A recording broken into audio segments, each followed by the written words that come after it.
Sejam bem-vindos à nossa palestra do Psicoeducacional. Essa palestra acontece todos os últimos sábados dos meses, então verifiquem no nosso site. Dependendo do mês, tem os feriados, então, como hoje aconteceu um sábado antes, porque final de semana que vem é Páscoa. Então, obrigada pela presença. Hoje, a nossa palestra, o tema é estigma, preconceito e adesão ao tratamento. Como aceitar que eu tenho o transtorno bipolar? Quem vai apresentar a palestra é a doutora Rosilda Antônio. Ela é psiquiatra, psicoterapeuta e presidente do Conselho Científico da Abrata. Nós entregamos algumas folhas para vocês. Como a nossa palestra é gravada, eu peço que não façam pergunta durante a palestra. Então, anotem. Após o intervalo que a gente vai ter, vocês fazem as perguntas, ok? Alguns recadinhos. Celular desligado, para não atrapalhar. Quem quiser ao toalete, é aqui à esquerda, saindo da sala. Quem precisar sair por algum motivo, a gente vai deixar a porta aberta, fiquem à vontade. Tá bom? Boa palestra. Tá bom? Alguém quer dar mais algum recado? Bernadette, Eda? Não? Doutora, por favor. Seja bem-vinda. Obrigada. Como é que eu faço? Aqui o... Tá. Isso aqui eu ponho onde? Aqui? Isso. De lá. Assim, tá bom?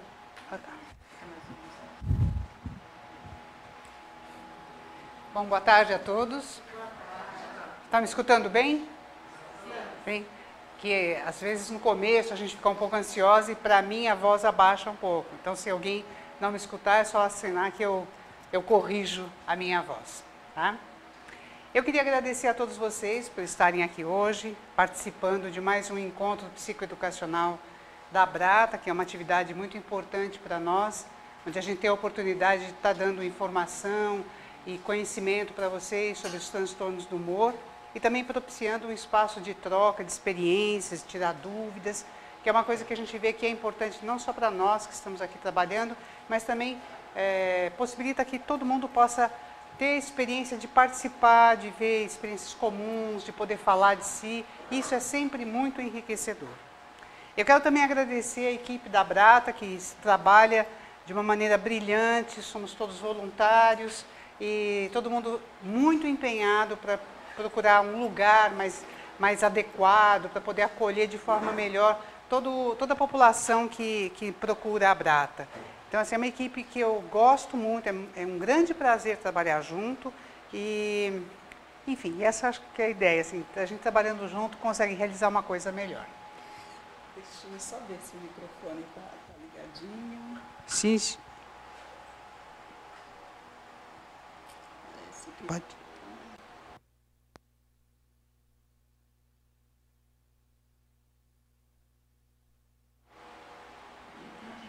Alô? Tá indo? Deu? Ok. Bom, eu queria saber de vocês, quem está vindo hoje pela primeira vez no Psicoeducacional da Abrata? Ok. Quer dizer, vocês não assistiram, então, a primeira palestra, né, da doutora Aline, que foi no mês passado. Nem pela internet, porque isso aqui é transmitido via internet. Ok. A ideia é assim, os encontros psicoeducacionais, como a Alessandra falou, acontecem mensalmente e em cada palestra é abordado um aspecto específico dos transtornos do humor. Né? Como hoje nós vamos falar de estigma, preconceito, adesão e aceitação do tratamento. No mês passado foi dado um panorama do conceito, diagnóstico dos transtornos do humor.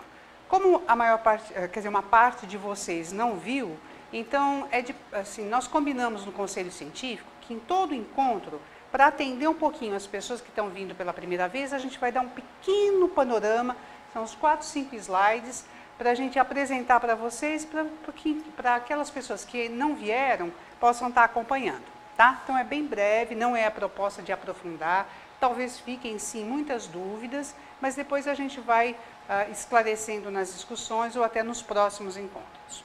Próximo. Então, assim, primeiro a gente fala de transtorno mental, né? O transtorno bipolar, o transtorno de humor é um transtorno mental, a gente precisa dizer o que é a saúde mental.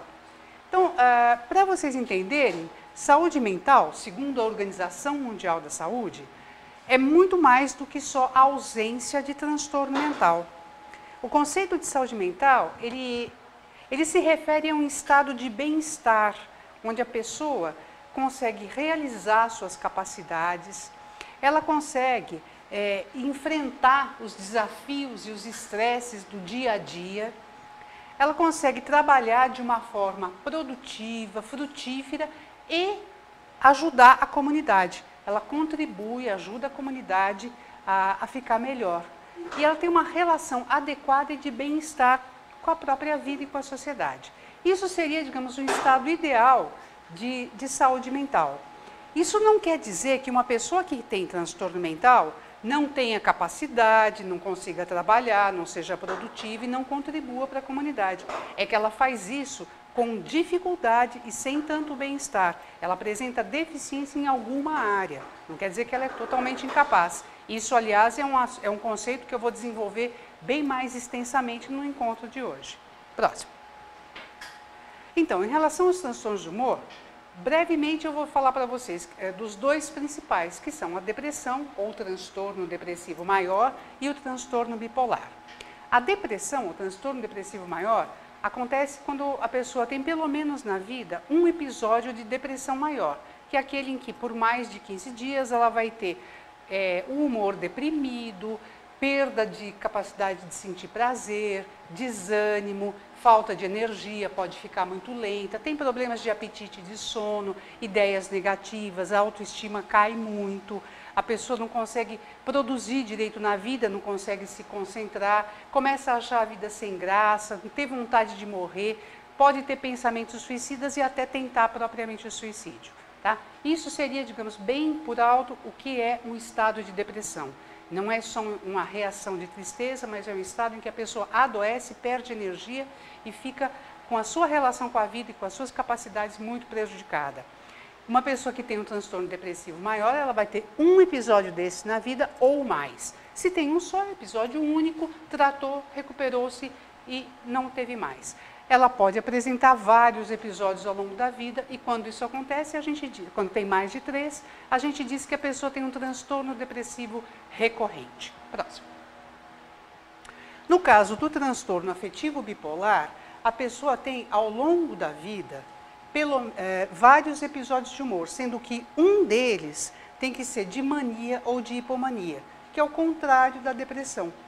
A gente chama de mania, mas não é mania de limpeza, mania de fazer coisas. Mania é um termo que antigamente era atribuído a um estado de loucura, tá?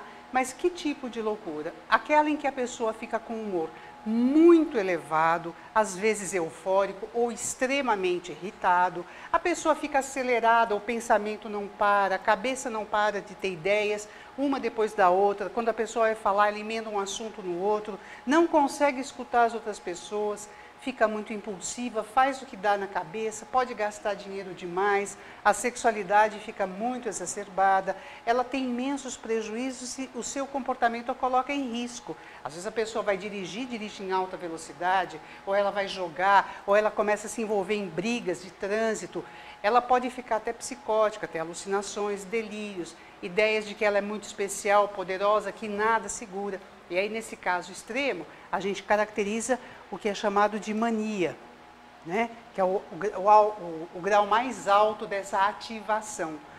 Podemos ter também uma elevação de energia que não chega a um grau tão extremo e a pessoa até consegue razoavelmente conviver em sociedade, até trabalhar. Às vezes não é tão intenso esse quadro e parece só que a pessoa é meio elétrica. Só que um profissional treinado vai conseguir reconhecer que esse estado, na verdade, é uma hipomania, faz parte de um transtorno bipolar e requer tratamento. Porque se esse transtorno não é tratado, a pessoa pode cronificar e não conseguir ter saúde e ter qualidade de vida. Além da depressão que acontece no transtorno bipolar, e às vezes é muito mais frequente a depressão do que a mania ou a hipomania. Pode acontecer também da pessoa ter estados em que ela tem uma elevação do humor, uma mania, mas junto com sintomas de depressão. Então, nesse momento, a gente diz que a pessoa apresenta um episódio com características mistas. Isso é importante para o médico avaliar, porque interfere no tratamento e às vezes fica mais difícil de tratar. E a pessoa, nesses estados, tem mais sofrimento. Próximo. Então, Sinteticamente, depressão e bipolaridade são doenças que têm como base a alteração do humor. Tá? Essas características podem variar no tempo, na duração e na intensidade e causam sofrimento e prejuízo no funcionamento das pessoas e na sua qualidade de vida, na interação com o seu meio. Ultimamente tem tido interesse muito crescente nesses transtornos, porque surgem cada vez mais evidências de que são sim uma condição médica e que é muito mais frequente do que se pensava. Antigamente se pensava que o transtorno bipolar era só o grau máximo, aquele que tem episódios de mania, era chamada psicose maníaco-depressiva. Hoje em dia a gente sabe que existem formas mais leves do transtorno, ou com sintomas não tão intensos, com hipomanias mais breves, e que as pessoas precisam ser diagnosticadas e tratadas, e esse quadro é muito frequente. Próximo. A causa não é totalmente conhecida, o mecanismo que faz com que as pessoas tenham um transtorno bipolar, mas já se sabe que a pessoa, para ter esse transtorno, ela tem que ter uma predisposição, ela herda, nasce com uma predisposição. Nascer com uma predisposição para a doença não significa que a pessoa vai ter doença. Se alguém nasce com uma tendência a ter diabetes, não necessariamente ela vai desenvolver o diabetes. Vai depender de como é a sua vida, como é a sua dieta, como é o seu ambiente, uma série de fatores que a gente não controla. Tá? O importante é saber que essa vulnerabilidade biológica, ela traz uma tendência, a pessoa tem que ficar mais cautelosa, saber disso e tomar os devidos cuidados. E essa vulnerabilidade biológica causa uma dificuldade para as pessoas de se adaptarem a situações de estresse. Tá? Então, a situação de estresse ela pode ser um gatilho por meio do qual a pessoa vai desenvolver um episódio da doença, seja de depressão, de mania ou de hipomania. Então, aqui temos no gráfico a vulnerabilidade biológica, junto com fatores psicológicos e ambientais, podem precipitar a manifestação do transtorno de humor. Próximo. E agora entrando no tema da aula de hoje, que é do estigma e da... Estigma e aceitação do tratamento. Eu vou falar primeiro do estigma. Né? Todo mundo sabe aqui, já viveu provavelmente, situações de discriminação, ou já viu, presenciou, em relação a uma série de circunstâncias, não só em relação aos transtornos do humor, mas a doença mental em geral. A discriminação é muito grande. Mas ela precisa ser abordada, porque ela tem um impacto direto no tratamento e na vida das pessoas. Próximo. O que é o estigma, né? O estigma é uma marca, é considerado assim. Imagine um grupo, uma maioria, que olha para outro grupo e fala que aquele grupo tem uma marca que diminui o seu valor. Por exemplo, antigamente na Grécia Antiga, os escravos, eles eram marcados, recebiam uma determinada marca, e isso identificava os escravos para que todos soubessem que aquele grupo social era um grupo de menor valor, com menores privilégios e menos direitos. Tá? Então, essa é a ideia do estigma. É uma marca que um grupo atribui a outro para diminuir o seu valor. E pode acontecer em relação a diversos alvos, né, digamos assim. Nós temos um dos mais conhecidos é o racismo, é uma forma de estigmatizar. As doenças, não só as doenças mentais, algumas doenças físicas, no passado a hanseníase, até recentemente os portadores de HIV. A epilepsia já foi alvo de grande estigma, isso vai mudando com o tempo, né? Religião, muitas vezes um grupo estigmatiza o outro, né? Orientação sexual, status social ou socioeconômico, orientação política, isso nós estamos vendo nos dias atuais, né? Então, a estigmatização é sempre achar que aquele outro grupo vale menos do que o nosso. Essa é a ideia. Tá?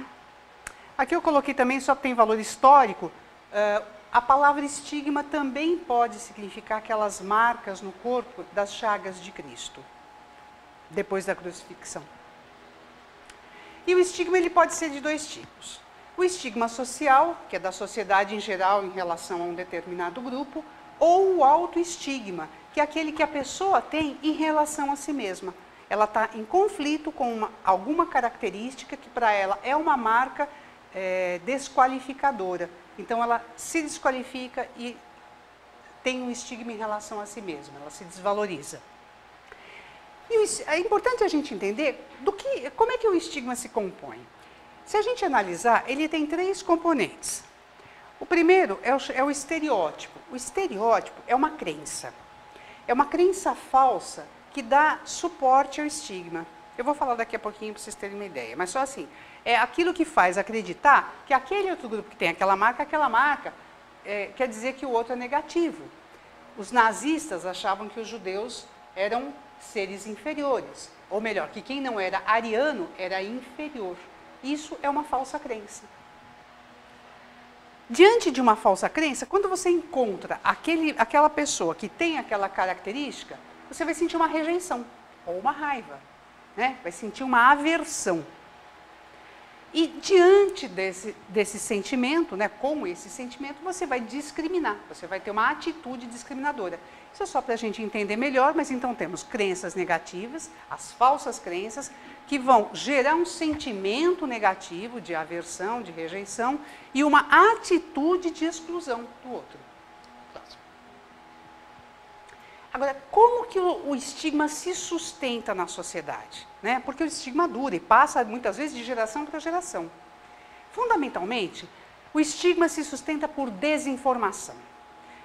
Quando a gente não conhece aquele outro que é diferente, tem aquela marca, a gente tende a rejeitar. Por quê? Porque aquilo que é diferente, né, e esse é um dos fatores, aquele que é diferente gera medo.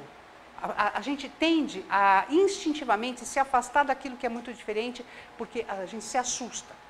Né? E a falta de contato com aquele que a gente exclui faz com que a gente o conheça menos e isso favorece a manutenção do estigma. Portanto, a imagem pejorativa da doença mental, e agora vamos voltar ao nosso objeto, né, gera falsas crenças. E agora eu vou dizer das mais comuns, né, vocês poderão completar mais depois. Uma crença de que a doença, por exemplo, transtorno bipolar, é uma doença irrecuperável e incontrolável. Ou de que o indivíduo que tem transtorno bipolar é perigoso. De que ele é sempre incapaz, é um inútil e que é impossível ter uma vida, uma convivência normal com ele. Diante dessas crenças, são as marcas que vão fazer com que a sociedade, olhando para eles, fale, não serve, a gente não pode deixar esse indivíduo conviver em sociedade. Então, eles vão ser excluídos. Próximo. E o autoestigma? Esse, então, pode ser muito pior do que o estigma social, porque o estigma social a gente desenvolve ações e vai buscar ajuda e apoio. Mas quando o estigma está dentro, aí você não vai buscar apoio nenhum, porque você já se rejeita. Isso eu vou falar daqui a pouquinho mais aprofundadamente. As crenças negativas estão dentro da pessoa e ela começa a pensar, eu sou uma pessoa desequilibrada, eu não tenho jeito e não sirvo para nada, eu não sou mais do que um fardo para os outros e tenho vergonha de ser assim. Próximo. O problema do autoestigma é que ele vai gerar um círculo vicioso que vai alimentar a doença e dificultar o acesso à saúde e à recuperação. De que forma? Quem tem vergonha se isola. A pessoa mantém a sua condição em segredo, que ela não quer mostrar para os outros, porque ela não quer sofrer rejeição. Então, ela se isola e se enfraquece. Eu não sei se vocês estão conseguindo ler bem, o foco está bom? Eu vou ler. Então, aqui, ó. Primeiro quadradinho. Segredo por isolamento e vergonha. A partir daí, isolada, diminui a autoestima da pessoa. Ao diminuir a autoestima, a pessoa não aceita a sua condição, não aceita a sua doença. E como ela não aceita, ela briga com aquela doença. Quando a gente briga com uma coisa, a gente não cuida dela. Então, ela descuida, diminui o autocuidado. E, consequentemente, ela não vai tratar de uma coisa que para ela é uma coisa ruim e que da qual ela não gosta. Ela briga. Não se tratando, ela vai ter recorrências, ou seja, crises frequentes, episódios frequentes, que não tratados fazem com que o quadro piore, tende a se cronificar, portanto, piora o prognóstico.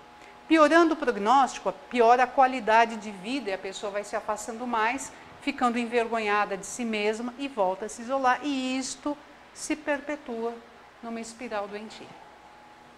Tá? E como fazer para combater, então, o estigma e o autoestigma? Essa imagem aqui, eu acho que ficar bastante clara, né, para mostrar o quanto a pessoa não se aceita. Importante primeiro é a pessoa poder identificar quais são essas crenças falsas nas quais se baseia o autoestigma dela, tá? Essa não aceitação. Primeira coisa, sou uma pessoa desequilibrada. Aqui tem uma coisa muito falsa, que é uma pegadinha, mas não sou uma pessoa, eu posso estar desequilibrada. É verdade que a pessoa que tem um transtorno mental, um transtorno bipolar, em alguns momentos no episódio da doença, seja depressão, mania ou hipomania, ela vai estar sim vivendo um desequilíbrio, mas ela não é, ela está desequilibrada. Se você fala que não tem mudança. Se eu tenho o olho castanho, não vai virar verde, não vai virar azul. É essencial para mim, faz parte da minha constituição. Se eu estou desequilibrada, eu posso mudar. Isso me dá esperança. Então, mudando esta palavrinha aqui, muda tudo. Aí você muda a crença. Não tenho jeito e não sirvo para nada. Posso não estar conseguindo fazer nada, não significa que eu não sirvo. Pode ser que neste momento eu não tenha possibilidade de ajudar, ou de fazer, de realizar ou de produzir. Mas, de novo, assim, é um estado, não é uma condição permanente. Não sou mais do que um fardo para os outros. Às vezes eu posso sim estar precisando muito da ajuda da minha família, dos meus amigos e da sociedade.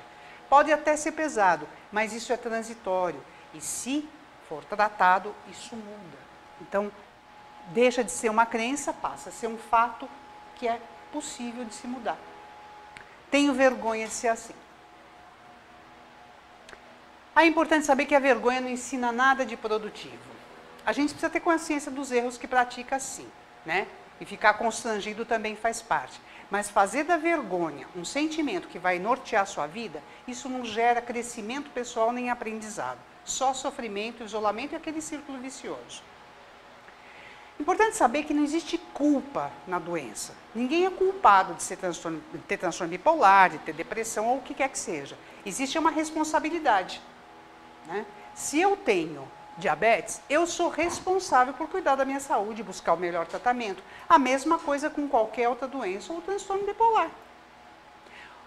O portador de uma doença, ele tem que estar mais vigilante do que as outras pessoas. É verdade, dá mais trabalho, tá? Não é fácil, mas isso não vale só para o transtorno bipolar. Isso vale, por exemplo, quem tem câncer, teve que fazer um tratamento, tem que ficar vigilante para ver se o câncer volta, se vai ter que tratar de novo ou não. Se a pessoa é portadora de HIV, ao longo da vida ela tem que estar tomando um coquetel de remédios para que mantenha o controle e a carga viral zerada. Se ela tem uma pressão alta, ela vai ter que tomar medicamentos. Se tem transtorno bipolar, vai também ter que, que é uma doença crônica, vai também ter que fazer um tratamento e buscar ajuda e promover uma série de mudanças na vida. Ok? O importante é saber que combater o estigma é de dentro para fora e que esse é um passo importante para o paciente poder se reconhecer, se proteger e lidar, aí sim, com o estigma social. Próximo. E como que a gente combate? 2 elementos são fundamentais, educação e tratamento. Tá? Educação, por quê? Porque sabendo o que a gente tem, a gente consegue aprender a controlar. Isso vale para o paciente, a família tem que saber e a sociedade também. Tá? É por meio da educação, do conhecimento, que você começa a combater os estigmas. E incentivar o tratamento, porque o indivíduo tratado e recuperado é uma prova viva de que o estigma é falso, de que as crenças são falsas. Tá? Existe só para vocês, assim, eu vou falar rapidamente, teve um experimento na Inglaterra. Eles reuniram 10 pessoas num castelo, sendo que 5 dessas pessoas não tinham nenhum transtorno mental, e 5 tinham tido algum. Um tinha toque, outro tinha transtorno bipolar, outro tinha depressão, acho que tinha esquizofrenia, o outro eu não me lembro, talvez transtorno borderline. Só que todas as pessoas que tinham um diagnóstico, elas estavam tratadas e recuperadas. E essas pessoas tiveram que conviver como num reality show. E tinha uma equipe de um psiquiatra, uma psicóloga e uma enfermeira especializada em saúde mental que ia estar espiando a convivência dessas pessoas, que nem num Big Brother. Durante essa semana, as pessoas participavam de jogos, de desafios, de atividades em grupo, de tarefas, enfim, de uma série de coisas. E durante essa semana estavam observados pela equipe dos profissionais. Ao final da semana, a equipe de profissionais ela tinha o desafio de descobrir quem é que tinha transtorno mental e quem não tinha. A equipe não conseguiu acertar. Tá? E aí se tira uma grande lição, que é a pessoa tratada, ela consegue levar uma vida junto com as pessoas normais de forma indistinguível. Tá? O importante é que o tratamento, ele possibilita a pessoa a se recuperar e a se inserir na sociedade. Por isso que o tratamento é uma das principais formas de você combater o estigma. Outras coisas que são muito importantes. Tá? Participar de grupos de autoajuda. Porque pertencer a grupos organizados, né, e com um propósito comum, como esses que a Abrata faz, acho que muitos de vocês participam dos grupos de apoio mútuo, possibilita a pessoa a lutar contra o sentimento de solidão, a conhecer gente que tem o mesmo problema, a aprender com a experiência do outro, ajudar o outro com a própria experiência, e isso fortalece, tá? E aumenta a autoestima, e tira daquele círculo vicioso do isolamento. Participar de encontros psicoeducacionais, como esses que a gente está fazendo, que traz esclarecimento e possibilita ampliar a visão das coisas. Estimular também a formação de outras associações. Né? Associações como essa nossa aqui ajudam uma série de pessoas. Quanto mais você multiplicar associações de portadores das doenças, e aí eu estou falando das doenças em geral, porque, embora seja muito importante para o transtorno bipolar, não é exclusivo dele, você vai estar fortalecendo e combatendo o estigma em geral na sociedade. Isso além das campanhas educativas anti-estigma que o governo, a sociedade, as diversas associações fazem. E aí eu vou dizer assim, a Associação Brasileira de Psiquiatria lançou uma campanha até recentemente dizendo psicofobia é crime. Tá? E hoje em dia é lei, assim como racismo é crime, psicofobia é crime. Tá? O estigma contra a sua doença mental, discriminar por conta de problemas mentais é crime. Próximo. E aí, intimamente relacionada à questão do estigma, está a questão de aceitar ou não tratamento, porque se você vai aceitar o tratamento se você conseguir aceitar o seu diagnóstico, se você estiver em paz com isso. Agora, o que significa aceitar o tratamento? É você conseguir conviver com a sua doença de uma forma razoavelmente satisfatória. Tá? Só que não é uma aceitação passiva, não. Como eu falei, todo mundo é responsável pela doença. O tratamento é coparticipativo. Não adianta só pegar um monte de remédio que o médico prescreve, e no caso do transtorno bipolar são vários, vocês sabem. Assim, não é só receber passivamente, é saber o que é isso que eu estou tomando, para que serve. Conversar com o médico, indagar, procurar conhecer, buscar informação. Isso é participar do seu tratamento. Quanto mais você souber, quanto mais você tirar suas dúvidas, quanto mais você sentir à vontade com o profissional, melhor, mais em paz você vai estar com você. Ou mais em paz com o trabalho intenso que você vai ter ao longo da sua vida. Próximo. A adesão, né, ou aceitação do tratamento, então, é uma concordância com o tratamento proposto. Você tem que concordar, não é só engolir, é concordar, é entender por quê. Para poder ter uma boa adesão, existem algumas características que são importantes. A capacidade de se perceber doente, ou seja, você tem que reconhecer a doença em você, aceitar o diagnóstico, ter informações sobre o transtorno e tratamento, como eu já falei. Uma boa aliança terapêutica, você tem que ter um bom entendimento profissional, senão não vai dar. Participar de psicoterapia e grupos de autoajuda e ter apoio da família e amigos também favorecem a aderir mais ao tratamento. Só que não é fácil aceitar o tratamento, porque não é fácil aceitar a doença. Para poder aceitar a doença, eu acho que muitos de vocês passaram certamente por isso, assim, antes você sempre falou, não, eu não tenho problema. Aí, de repente, você sente alguma coisa, você vai no médico, o médico chega com um diagnóstico. Fala, não, pera um pouco, esse cara está louco.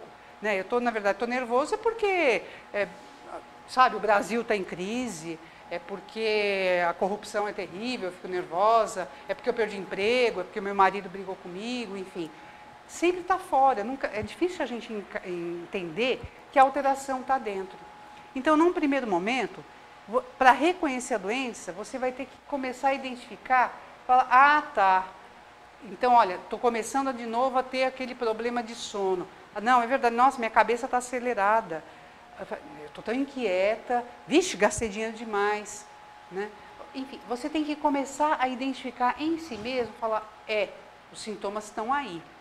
Depois disso, você começa a admitir que, se você tem sintomas, você conseguiu enxergar, você começa a admitir que é portador do transtorno. Aí você fala assim, tá, acho que eu vou começar assim esse tratamento. É o primeiro passo, né? Uma outra etapa é assimilar a doença no tratamento, tá? E essa é uma fase muito importante, que é quando você deixou de brigar com o transtorno e você fala, pera um pouco, eu tenho esse transtorno, o tratamento está me fazendo bem, está mudando, já não está mais daquele jeito que era. Então você começa a aceitar, não porque o médico mandou, porque a família pressiona. Você começa a aceitar porque você quer cuidar de si. Porque aquele transtorno, você vê que ele não te faz bem, e que se você trata, você vai ficando melhor, e embora não fique ideal, vai ficando melhor do que era antes. Então o tratamento é para você, não é mais para os outros. Não é para aquela doença que você quer jogar fora, mas assim, é para te deixar melhor. Tá? E aí você aceita a mudança na autoimagem, você já começa a ter mais condição de aceitar que é portador e, em vez de lutar contra a doença, você vai lutar para ter uma vida melhor. Próximo. Qual a importância, gente, de aderir ao tratamento? Tá? Por quê? Porque quando você se trata, você reduz os prejuízos da doença. Uma doença sob controle, ela faz com que você não sofra dela. Tem menos crises, reduz a recorrência das crises. Você controla a evolução. Isso é um conceito que é simples, mas eu acho que é importante falar. O que é evolução? Imagina você hoje, tá? Ou você no primeiro dia que recebe o diagnóstico. Daquele dia para frente, imagina 10 anos para frente, você fazendo o tratamento certinho, tá? Com todos os desafios, achar o remédio, efeito colateral, muda de remédio, conversa com o médico, enfim, mas se você consegue manter o tratamento. Como é que você vai estar daqui a 10 anos? Agora, imagina uma pessoa nesse mesmo ponto que ela resolve não se tratar, falhar com a medicação, toma o remédio um dia, depois para, ou abandona e começa a ter crises após crises. A mesma pessoa fazendo um caminho e fazer outro. A evolução é diferente. A pessoa vai estar em lugares e em estados diferentes. Então, isso é muito importante. Aderir ao tratamento controla a evolução do transtorno. Porque com o tratamento, você pode ter sim sintomas, mas você tem um maior controle. Sem o tratamento, está à deriva, e quem manda em você é uma doença descontrolada. Reduz a chance de suicídio, porque controla a doença. Reduz a intensidade de eventuais episódios. Mesmo que volte algum episódio, ele volta mais fácil de controlar. E você constrói uma vida mais saudável. Tá? A falta de adesão, ela não é exclusividade do transtorno de humor. Ela acontece em várias doenças. Né?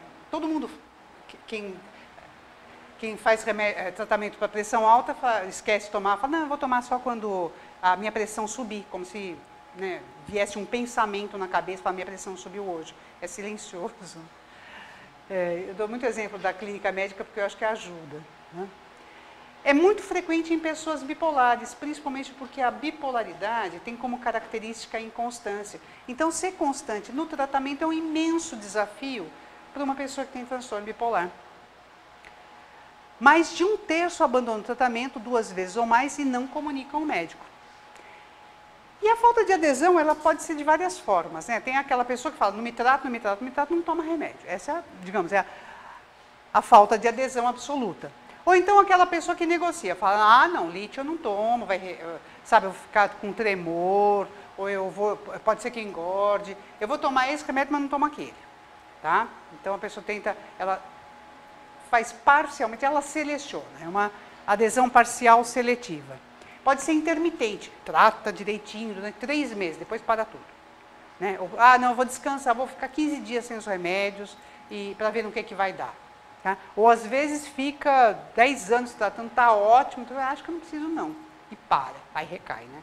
Porque 90% a 95% é a chance de recorrência do transtorno. Ou tardia, a pessoa fica um tempão sem se tratar, depois de tanto sofrer, ela reconhece que a vida está muito ruim, a qualidade de vida está muito ruim, o sofrimento é imenso, aí ela começa a aceitar o tratamento. Importante falar que a falta de adesão sempre traz prejuízos. E o que contribui para a falta de adesão? Uma autoavaliação prejudicada em decorrência do episódio da doença. Quer dizer, a pessoa que está doente, muitas vezes não percebe que está doente. Principalmente quando está no estado de mania ou de hipomania, porque esses estados a pessoa tem uma sensação de energia, de poder, às vezes, de grande bem-estar, ninguém vai se sentir doente na hora que está assim, a não ser que já conheça tão bem que sabe que aquele bem-estar é doentio. Ocorre uma negação, então, da enfermidade. Existe também muito preconceito em relação ao uso dos medicamentos. As falsas crenças de que ele vai causar dependência, de que vai transformar a personalidade, a pessoa vai deixar de ser o que é, que na verdade tomar remédio é prova de fraqueza de caráter, enfim, uma série de crenças que fazem com que a pessoa tenha um grande estigma em relação ao tratamento e, portanto, rejeite o tratamento. Também existe gente que acha que nega que aquilo seja uma doença, ela acha que depende da força de vontade dela mesma ter controle nas alterações de humor. Isso não é verdade, porque uma das características da doença é fazer com que a pessoa não tenha controle sobre as oscilações do humor. O estigma social também, a pessoa rejeita aquele diagnóstico porque tem medo de ser rejeitado socialmente por causa daquela condição. Vai enfrentar problemas mesmo, isso não se nega, mas a gente tem que aprender a enfrentar isso. Conflitos familiares e interpessoais. É muito comum ter um ambiente altamente estressante na família. Algumas famílias de pessoas com transtorno bipolar têm uma forma de funcionamento e de interação que é muito crítica, às vezes, parece família de italiano, sabe? Assim, onde um fica dando palpite na vida do outro, fala, as pessoas interferem muito, invadem muito, não dão tranquilidade, é um ambiente muito estressante. É chamado ambiente de alta emoção expressa, e esse tipo de ambiente faz com que a pessoa recaia mais vezes e não tenha tranquilidade para poder pensar, aceitar a sua doença e fazer o seu tratamento de forma adequada. E aí, falando então, assim, das responsabilidades, eu não falei que, assim, que para a gente poder tratar, cada um é um tratamento em equipe, tá? O paciente tem sua responsabilidade, o médico, o terapeuta, a família. Vamos ver um pouquinho agora da responsabilidade de cada lado. A função do psiquiatra é de esclarecer amplamente o paciente sobre sua doença e seu tratamento. Tá? Também esclarecer sobre os riscos de não aderir ao tratamento. Esclarecer a família sobre o transtorno, sobre os riscos envolvidos e também orientar em situações de crise.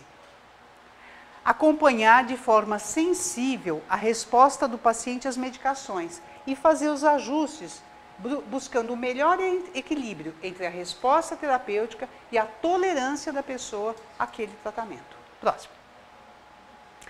A psicoterapia tem como função e responsabilidade promover uma consciência da enfermidade, fazer com que a pessoa se dê conta do que é, como é a doença, não só para todo mundo, como a doença se manifesta nela, porque cada pessoa tem uma forma peculiar de manifestação do transtorno. Ajudar a mudar o que significa para ela ser portador daquela doença, que é uma coisa, um estigma, uma coisa terrível, ajudar a entender que aquilo é uma condição que ela pode tratar e controlar. Isso é ressignificar a condição ou status de portador. Ajudar a pessoa a fazer uma diferença em quais são os sintomas da doença e o que é da personalidade dela. Ajudar a detectar precocemente para aquela pessoa quais são os primeiros sintomas da doença. Para alguns pode ser uma irritabilidade, para outros assim, meu sono começou a ficar prejudicado, para outros é o jeito como trata o filho. Eu tive uma vez uma paciente que me procurava fora da consulta, porque ela falou assim, doutora, eu abri a janela hoje e comecei a achar os passarinhos muito bonitos na hora que eles estão cantando. Eu não sou de achar passarinho bonito. Então, para ela, ela sabia direitinho como é que começava, e era como começar um episódio maníaco para ela. Só que ela aprendeu tão bem que no comecinho a gente ajustava o remédio e abortava a crise. Regularidade no estilo de vida é fundamental, tá? Então, na terapia, e também com o médico, né? E também nos grupos de ajuda mútua, aqui nos psicoeducacionais, a gente enfatiza muito isso. Ou como é importante promover rotina. A pessoa que tem transtorno bipolar, ela tem que ter uma vida mais regradinha, porque o relógio biológico, ele não está bem ajustado. Então, a rotina ajuda a acertar o relógio e o ritmo. Tá? Formas de lidar com conflitos interpessoais, que são fontes de estresse. A pessoa tem que aprender a lidar melhor nas suas relações e a controlar aquilo que produz estresse dela. E também ajudar a lidar com o que existe, que é o estigma social que está sempre presente e é um desafio para todo mundo que tem um transtorno mental. Próximo. E qual a obrigação do paciente? O paciente é corresponsável pelo seu tratamento. Ele tem que se informar e procurar esclarecimentos adicionais, sempre que ele tiver dúvida. Tá? Não sabe, tem que perguntar. Entender que o tratamento é coparticipativo, que envolve o paciente, a família, o terapeuta, o psiquiatra, e poder conversar com essas pessoas e procurar todo o entendimento. E se envolver com o tratamento, cuidar dele como se fosse uma coisa que é de fato, é algo da sua vida que ele tem que levar e cuidar bem até o fim, porque vai acompanhar. O tratamento do transtorno bipolar não é um tratamento das crises, é o tratamento para a vida toda. É o tratamento da crise, sai da crise e a prevenção das próximas. É um tratamento para a vida toda. Próximo. A família. Para a família é importantíssimo também saber sobre o transtorno, tá? Para ajudar o seu familiar. E também, não só para ajudar o seu familiar, porque eu vou dizer uma coisa, é muito comum que nas famílias de pessoas bipolares existam pessoas que também têm formas, às vezes não muito claras, ainda subsindrômicas do transtorno, tá? Ou não identificadas, pessoas que estão doentes, mas têm uma forma mais leve e não apareceu totalmente. Essas pessoas também precisam ver se não têm o transtorno, porque se elas precisarem de tratamento, vai ser fundamental, porque ajuda a família a melhorar também. Mostrar interesse em aprender junto com o doente e trocar ideias sobre esse aprendizado. Em vez de criticar, de ficar empurrando, falando, vai fazer alguma coisa, assim, tentar ir junto e ver qual é a dificuldade da pessoa, aprender e cooperar. Tá? E eu sei que muita gente faz isso sim, que não é fácil, né? Mas aqui eu só estou organizando também, porque eu acho que isso pode ajudar nessa ajuda que o familiar quer dar. Aprender especialmente a reconhecer as manifestações iniciais da doença, porque às vezes a pessoa, né, não vê que está ficando doente, às vezes é o familiar, é alguém que está vendo feliz, você está falando rápido demais, né? E olha, você está muito quieto, está ficando isolado, é a hora que a pessoa pode não estar percebendo e fala assim, vamos antecipar a sua consulta, dá uma ligadinha para o seu médico, tá? Para fazer algum ajuste para impedir que a crise ganhe vulto. Evitar comentários críticos e preconceituosos em relação ao comportamento do paciente. Tá? Porque o comentário crítico, ou aquela crítica que você faz só para desabafar porque não aguenta mais, essa não ajuda. Às vezes, assim, a crítica que procura levantar a pessoa, essa ajuda. A crítica destrutiva, não. Ter paciência com as manifestações do quadro e não querer apressar a melhora antes do tempo. Tudo tem o seu tempo e, às vezes, até a pessoa atingir uma estabilidade, demora bastante, especialmente naquelas pessoas que receberam o diagnóstico mais tardiamente, porque já tem mais tempo de doença, e aí vai demorar mais até conseguir ficar bem, tá? Porque a doença já tem muito tempo de manifestação. Aí você tem que ter paciência e o paciente também. Próximo. E para todo mundo, acho que fica a mensagem de que o estigma, ele estereotipa, ele cria uma caricatura das pessoas. E para combater isso, você tem que humanizar, você tem que buscar o humano em cada um.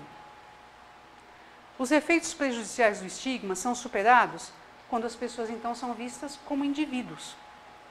As limitações do transtorno bipolar não impedem que o indivíduo possa construir uma vida útil e significativa. E não mesmo. Uma pessoa tratada pode levar uma vida útil, significativa, de grande qualidade. E o caminho para a aceitação é uma longa jornada, requer paciência e sem olhar no relógio para verificar a hora de chegar. Próximo. Quero agradecer a vocês pela atenção e deixar também um recado. A Abrata é uma associação sem fins lucrativos que vive das mensalidades dos sócios e também de doações.